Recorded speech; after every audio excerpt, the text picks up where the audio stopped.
What's up, everyone? Welcome back to another video here on Play on GAA with me, Seamus Brady. In this video, we're going to be doing a match review of the Kerry versus Cork Munster semi-final.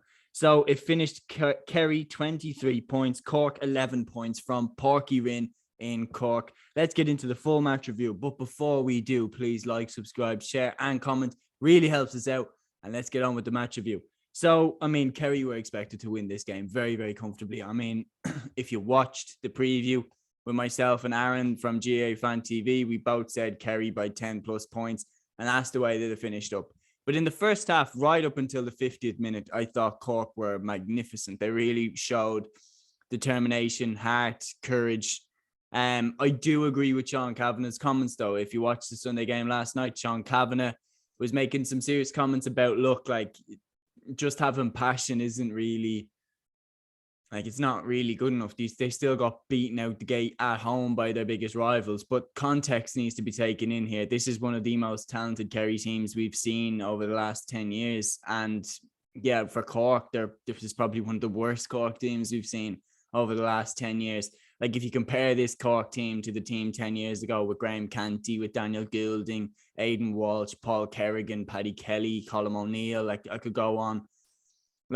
It doesn't compare. Cork were All-Ireland contenders back then. Now they just about survived in the All-Ireland Championship. They were going to go into the Tailteann Cup. So, look, Cork are nowhere near that level, and putting in a good performance against Kerry, I think, gives them something to build on. And the reality is Cathal O'Mahony and Stephen Sherlock showed in this game that they can mix it with Kerry, and there's something to build on there.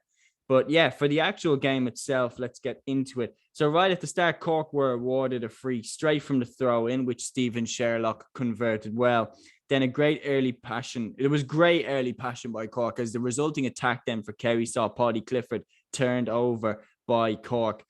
David Clifford hit the equaliser for Kerry to make it a point apiece.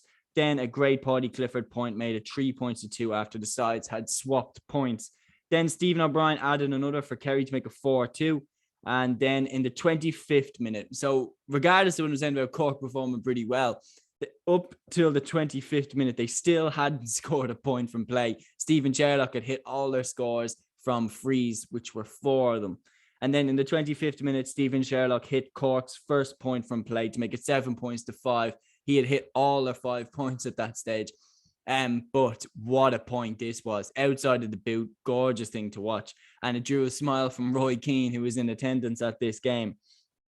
Then Cathal O'Mahony added another straight after for Cork, and then they levelled to make it 7 points apiece. So they had Kerry a little bit in this stage anyway. They had the momentum. Dermot O'Connor, though, put Kerry back in front, and Tony Brosnan added another just before half-time to make it 9-7.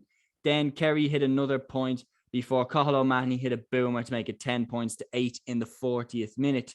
Then Kevin O'Donovan hit a cracker to make it 11 points to 9, and Cathal O'Mahony followed it up to make it 11 points to 10. But this Cathal O'Mahony point was the end of really anything good for Cork, because Kerry responded to this with 8 points in a row after the Cathal O'Mahony point. You're talking a Paddy Clifford beauty. You're talking a David Clifford goal chance denied by Dylan Foley.